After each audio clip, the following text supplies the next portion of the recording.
What's going on? Meteorologist Steve Yo. Fendera here. Brian Michigan's in the house. What's happening, everybody? Y'all are in for a treat because you have two meteorologists who kind of went through the same pipeline in a way. The Jersey to Penn State to Wavy pipeline. Yeah, I think that might be it. Yeah, we both kind of grew up in the same state, the Garden State. Ended up went to the same school together, and here we are hanging out, working together. This is pretty neat. Pretty fun time. Pretty fun time here. Yeah. And we have experienced kind of similar weathers growing up. We Definitely. experienced similar winters and summers in the Commonwealth of Pennsylvania, and you recently experiencing the first time kind of Southeast U.S. weather, a lot of the humidity with your time down in Savannah, Georgia, which we also see all the time here in the summer. I mean, it's just another level. It's another animal down there, though. Oh, You yeah. know? And I'm excited for you to experience summers here in Hampton Roads in the 757. The humidity does get up. It's Of not course, it's not of course. extended as it is in the Southeast, Yeah. but it does kind of really ramp up a little bit. So we want to actually talk a little bit about something that's been going on in our hometown, which was something that happened recently across Virginia. We dealt with some pretty serious wildfire smoke in parts of town here. So I'm going to pull up a picture from a friend of yours. Yes. Correct. My buddy Kate Watt Photo. She's a photographer in New Jersey. Known her for many years. She's incredible with drone work. She captured this from a wildfire that sparked up in New Jersey, in Ocean County, near the town of Lacey, New Jersey. Huge wildfire, over 15,000 acres burned. This is the Jones Road wildfire in New Jersey. It sparked up around 9:45 Tuesday, April 22nd. And if you remember back to Wednesday, the 23rd, with the weather that we had, it allowed for the smoke to even be kind of visible in our area. And it did for like a brief stint in the afternoon. It dropped our Air quality. big time. pretty significantly here. I want to pull up some pretty cool video that you've had from Kate here. Yeah. Just to kind of show just some visuals here because we don't deal with wildfires all that much. A lot in of the parts times, of town. a lot of times it's controlled burns across much of the East Coast. For Yeah. the most part. Oh, yeah. So this is some video. This is, again, from your friend Kate that got us some really cool, really cool video here. You can see the smoke kind of getting carried into the wind there, going offshore. If you're looking, this is kind of looking southeast. So the wind is blowing it over the ocean. So the good news is it's kind of the fire kind of occurred in Ocean County, which is pretty close to the beach. So most of the smoke getting carried offshore, not really. If it was a south wind, it would have been blowing it right up the coast, right into New York City. Where this millions time, of people would have been millions of impacted. people live Yeah. and would have been impacted. That's roughly the location there. Again, burned over 15,000 acres. As of the 28th, so just a couple of days ago, the New Jersey Forest Fire Service reported on it. They're now up to 75% containment. So this is good because it took a while for them to get any sort of containment the first couple of days just because it was so dry. They hadn't had any rain. Before that last system that came through, there hadn't been rain for much of the Mid-Atlantic really for over a week time. That includes us as well. I mean, we were kind of picking and really trying to pry in for some rain chances around parts of the time. And what happened here locally, what we allowed it, we had a front that came in. I'm trying to just remember back because we had nice weather. And it was like last week was a beautiful stretch of weather. And we had that front that came in and it was wrapped on the back side of that area low pressure that's on the right side of your screen there on the Max computer. Essentially, in high pressure systems, air flows clockwise around it. Yeah. Low pressure, it's counterclockwise. We were pretty much set up in a perfect scenario here. I have these arrows drawn. That's the general flow of the wind on Wednesday, the 23rd. That drove all of that smoke into our area, lowered the air quality for a little bit there. Jeff actually came in to work that day with me. Yeah, he said, I remember this. He was like, I thought it was my allergies that were bugging me because his eyes were itchy. And he was like, I don't usually get affected that bad by this. Realized when we looked at the air quality, it was the smoke. Yeah, and it was like 2 hours where it was really dense, thick. We watched the tower cam time lapse. I remember going through the tower cam time lapse, and you could see that thick plume of smoke just kind of like settle in, and it was like, oh, whoa, and air quality really dropped off. But the cool thing about, smoke being blown around like this is sometimes it doesn't last long. It's kind of that mixes around, and sometimes it will be an hour or two, and then sometimes it'll like kind of fade away. And that it's kind of all stuff. dependent on wind direction. Yeah, because all this dependent didn't on last wind direction. forever. This only happened for a couple hours that Wednesday. Yeah, of course. And then eventually high pressure shifted east, and it did drift the smoke off to the north a little bit towards actually New York City. The good news is at that point, they started to get a little bit better containment on it. So the smoke levels were not nearly as extreme as you saw in some of the videos. Found a couple stats here from the New Jersey Forest Wildfire Service there. Around 5,000 residents had to evacuate. That's pretty significant. In that area of New Jersey, that's a huge deal because they have controlled burns pretty much in every the Pine Barrens. season in the Pine Barrens. Let's for reference, the Pine Barrens, this part of New Jersey where Yes. this fire came from. If you remember the season 2 episode of The Sopranos, when Christopher and Paulie are looking for I don't know who, some sort of hitman or something, and Right. they end up losing him in the Pine Barrens.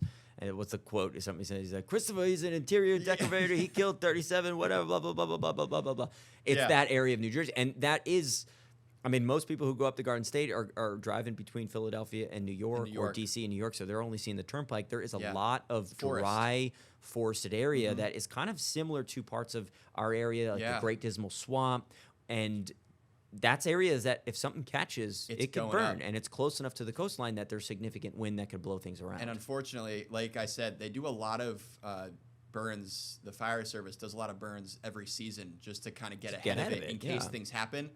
This happened at the perfect time with the super dry conditions and kind of where they started doing these burns. But after a long season where they maybe had some dryness and the storms coming through, there's a lot of brush on the ground. Unfortunately, there's a man that was charged with arson with this. I think the story is I have to look more into this, but I think something about burning pallets. Oh, wow, just trying to get rid of some lumber or whatever. Caught up in flames, and that's what happens. Yeah, and we oftentimes get kind of, we get, I'm trying to think of the exact term of it, but sometimes we get red flag warnings, or high fire danger is what the National Weather Service at a Wakefield will call it. Sometimes when we have very low humidity, we have breezy, gusty conditions, and we haven't had rain in a while, so the depth of the soil, the brush, the root of trees, like it's very, very dry, and all they're asking is, like, hey, don't do that kind of stuff. Don't maybe not have the bonfire you were going to have out back with your friends to crack up a couple cold ones on a Friday evening, because if an ember travels in a breeze, it could really cause some significant damage. I believe last year there was a home in Chesapeake where that happened. They had a fire pit in the backyard. They thought it had been put out. They maybe would put some water on it. It didn't completely go out. It was a windy night.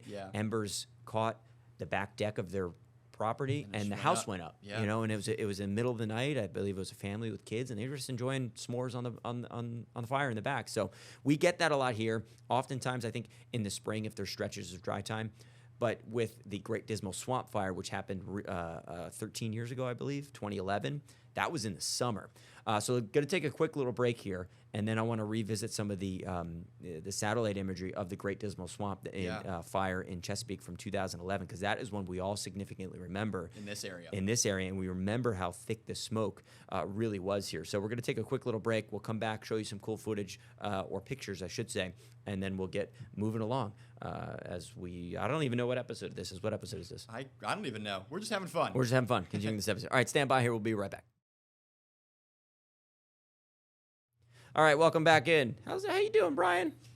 We're doing, man. How we doing? We're doing. All right, I'm sorry. I haven't run this software in a minute. It's been a while since I've been back in action. Hanging out here, so I'm like slowly but surely figuring out. Working his way back in. All of the, We've missed him here in the studio. I know, it's been good. I got some, we've got some rock and roll going. We got some really cool stuff coming out of the weather department here over the next couple of weeks here with a hurricane special. Spoiler. Some other stories and stuff like that. So let's get moving here. Of the Great Dismal Swamp Fire. Yeah. This was one in 2011. You and I both were not here for it, but. This is one that you hear if you're thinking of wildfire in this area. Residents will bring this one up. This is like the textbook. This is the one you think back on as like the big one. And also what was very fascinating was that this was started by lightning. Really? This was a lightning strike, that fire. So we had drought conditions that were leading up to it big time, leading up to the region. We had a bit of a dry period here. Also, Don will also mention, I wish he was kind of here on this episode to talk about it, the type of, it's not material, but they call it peat. It's in the swamps, and that stuff is super, super thick, and it really just acted like a tinder, and it just kept embering. It wasn't like a quick, yes, big fire, but that's what helped prolong it. And to spread it. And made it really difficult to put out the fire. and to extinguish it. So, I mean, peat fires can smolder for really long periods of time, months even. So they make it really hard to get rid of here. So we brought in some satellite imagery this is from NOAA, yeah. And all right, hard to tell, but you could see on the kind of the top right, that's our that's the Eastern Shore, and the Chesapeake. That's Chesapeake Bay. This is Hampton Roads right here. This right here, Great Dismal Swamp. Brian, you've never been. Good hiking trails in it. There's a nice bike trail that goes up along it here. But look at just the plume of smoke that billowed out towards the Albemarle Sound and then out towards the Outer Banks. I mean, this was a big fire of August of 2018. Wow. You can see a lot of the smoke here. It burned upwards of, I think it was 6,000 acres is what it burned. This was, I mean, honestly, it started in late May and it continued through August. So the pictures, this was a long, which I'm trying to go like the peats, that peat material really kept going, and it kind of was prolonged by just how dry things remained. So started by lightning strike in the month of May, which I mean we're going to be in here in the next couple of days, so and kept going. From August. And this picture's from August. And this picture's from August. So that's how many months? That's May. So let's go June, July. So about 3 months into it maybe, and it was still going. And Hurricane Irene was one of the storms that ended up helping to kind of reduce some of the in 2011. Hurricane Irene was. I remember that. Yeah, you remember that one in Irene? Yeah, that one was one leading up to it. We were very nervous for it. Yeah. So here's another image. This is great here. The Great Dismal Swamp Fire of the acres that were burned there. This is an infrared imagery, I think, of the satellite. So you could see the pink coloring or the acreage that was burned. Yeah. It just was super fascinating. You know, this was a tough place to get to, very remote. So fire crews had a very tough time getting a handle on it. And again, it was just that swampy material. Like you think of like you put a log on the fire that is not completely dry, but has a little bit of moisture in it. And it's just simmering the whole time, but it's very smoky. That I think was it. And you heard Don mention earlier today, we were talking how like there was a day I think he was coming home from work and you couldn't see a block because of the smoke. It was really reduced visibility, but also the fact that it happened in this area and over such a long period of time. You got to think this is during the summer months. People are at the beach. Yeah, any people sort of westerly, northwest, southwest wind. It'll blow it anywhere. It's blowing it right to the beach. Yeah, thousands of people are on the beach enjoying it during a day, and you're having to deal with likely the air quality. Yeah, for an entire season. Yeah, and with it just slowly embering and smoke just remaining in the air. The overnight inversions, what we call them, when it just cools down at night and it cools and temperatures drop farther down at the ground than above. Yep. The smoke would get trapped for periods of time overnight and early in the morning. So then shipyard workers would be out there early and they couldn't even see anything. Yep. So many of you guys watching now, you may have remembered this fire. I mean, Brian and I both weren't here for it, but we both have experience with wildfires. Yeah. You growing up in New Jersey, I spent time on the West Coast, and I covered my fair share of wildfires. And it's a very difficult thing. It's just one of those things. Once they start, there is no controlling it until it gets completely contained. And it's just at the mercy of which way the wind's blowing. That's what I was going to say. The wind is such an unpredictable factor, really, just throughout most of weather forecasting in general. Of course, just tiny shifts can make a lead huge to difference. Huge changes. And when it comes to wildfires, big time problems. Big time problems. And again, this was one that was started by a lightning strike in May. Yeah. And we're going to move over to our next topic here because it's a big one, I think, and it has to do with lightning and severe weather. And April 30th here is the 2-year anniversary of one of the biggest tornadoes that I think Virginia Beach has experienced in recent history here. So we want to go back and look at some of the footage from Chopper 10. We want to go over some of the specifics of the tornado and also just kind of talk about severe weather here in Hampton Roads when we see it and sometimes our personal experiences with it. Yeah, so hang tight. We'll be right back. All right, welcome back in. We're on. We're talking severe weather now. Now we're talking severe weather. So April 30th, 2023 was a rather impressive severe weather day across Hampton Roads, one of the bigger tornadoes in Virginia Beach's recent history. Impacted the Haversham Close part of Virginia Beach near Great Neck Road, right around the Lynnhaven River here. And it was an EF3 tornado. And that's one that around here is rare. Super rare. Tornadoes are not rare on the East Coast. In general, in a way, see that much very often. For intensity, yeah. I mean, the East Coast, especially at our latitude, no strangers to severe weather and tornado warnings. Oh, of course. Of course, we'll see them. Usually, they're the thunderstorms that produce 80, 90 mile an hour winds. Yeah, and that's 80, 90 mile an hour winds, 70, 80, 90, maybe around 100. But in EF3, I mean, we're talking about winds 145 miles an hour. But also, most of the time for the East Coast, we see them in tropical systems. Yes. So yeah, and that changes the game as well. Oh, yeah. big time. Changes the game as well because those are usually a lot quicker and there's, different setups and stuff like that. Yeah. So I want to pull in, Brian, because this is something I wanted to show you. I don't know if this may be the first time we kind of looked at or talked about the path of the tornado. I was in my senior year of college. When this one came down. Yeah, there you go. Couple days. Oh, wow. Actually, a week from graduation. There we go. Yeah, checks out here. So this was a Sunday evening on April 30th, so 2 years ago. The tornado developed over it. We likely expected it to develop over water, and what made it very interesting is at this time of year, as you know, Brian, in late April, early May, water temps are usually 50s, low 60s. They're cooler. Right now, they're in the low 60s. It's probably a very similar setup there. So a lot of the residents in this part of Virginia Beach live close to the ocean.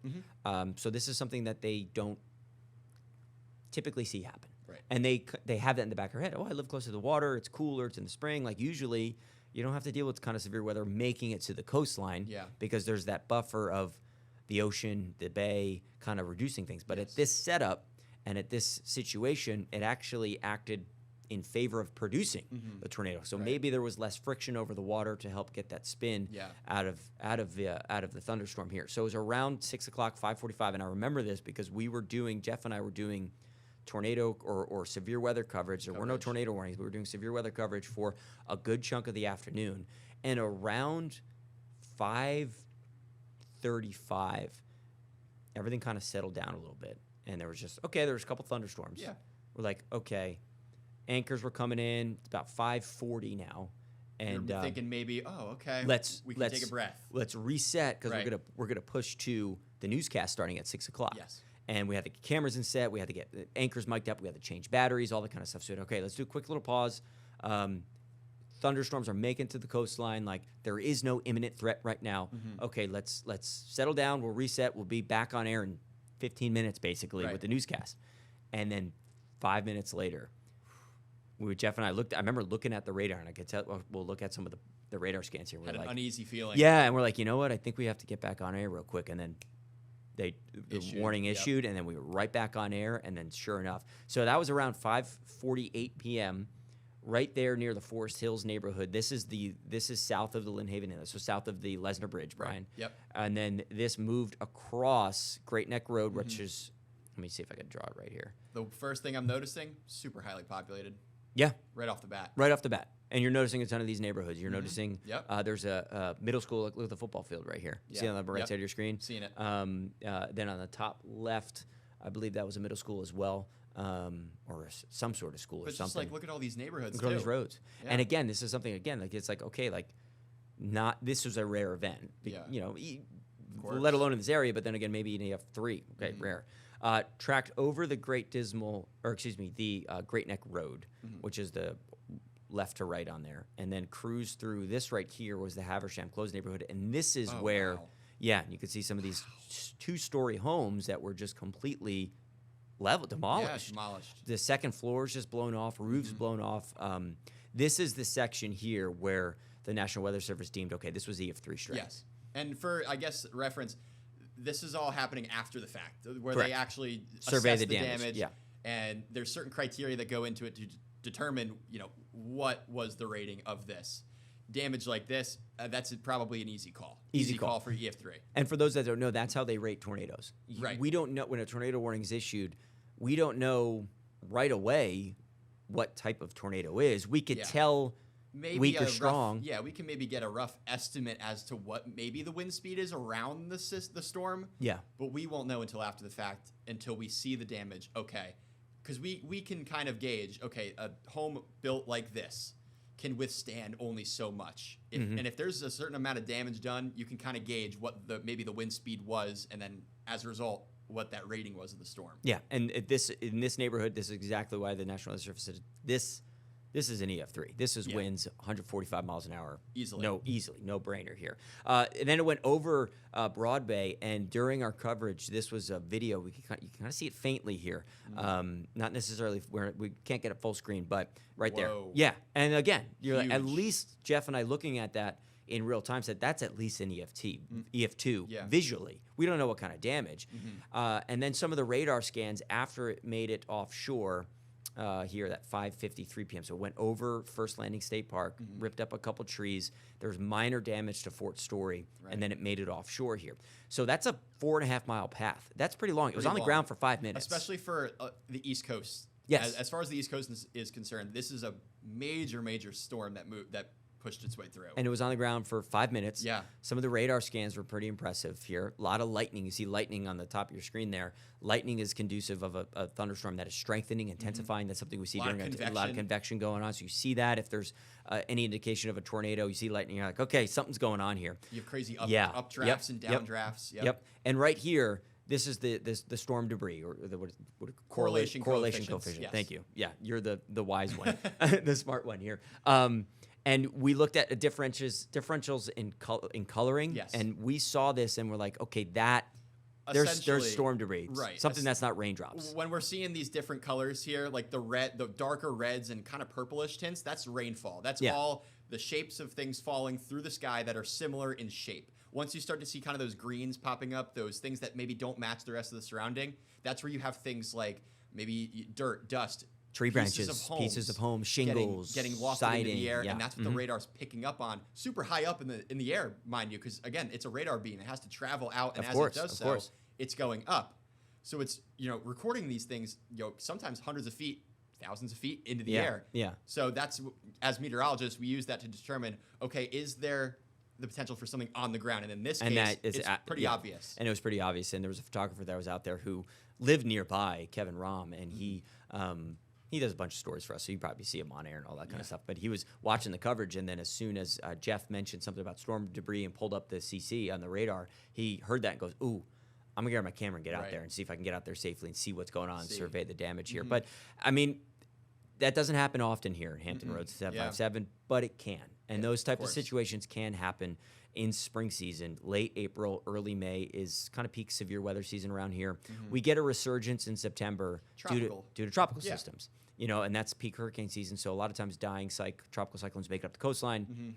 A lot of times in that right front quadrant too, where you have kind of a combination of that like northwesterly flow coming in off the water, but also that forward motion of the storm. You can get some brief it's warm spin-ups. And humid, and we get those brief spin. You got Hurricane Isaias here. It was just like a big one. I think there was 10 or 12 tornado warnings ongoing at the same time. Back to last year with what was it, Beryl? Beryl was another one. In Louisiana, Shreveport, Louisiana. Your friend of yours. Got a friend of mine who was on air for 8 hours straight. 60+ tornado warnings in that time frame. A lot of them ended up getting confirmed, and that's from tropical systems. So severe weather season here locally, 757 is in the spring. Kind of across the U.S. as well is where the tornado activity peaks, but there's also kind of a resurgence locally in September here. So it just kind of serves as a reminder here. We look back 2 years after, like, make sure you know where your safe place is. Exactly. At home, At all times of the year. At all times of the year when anything's going on. I mean, I remember there was a time where some wind woke myself up, and I looked at the radar and I said, hey, turned over, grabbed my wife, said, let's get downstairs here. And she grabbed the cat. It was like a scene out of Twister because the dog was leading us downstairs, and as soon as he was leading us downstairs, the tornado warning popped, and it's like, okay, and then we just got downstairs where we needed to be. And it's just good to know those things because in the 2 years ago in that EF3 tornado, there was no fatalities. Right. And you looked at those homes, and they're completely just thrown apart. And like imagine being on the top floor taking a nap. I spoke to someone who they were watching a movie on the second floor. They heard the wind. They said, this doesn't seem right. Let's get downstairs. And as they were walking down the stairs, tornado warning dropped.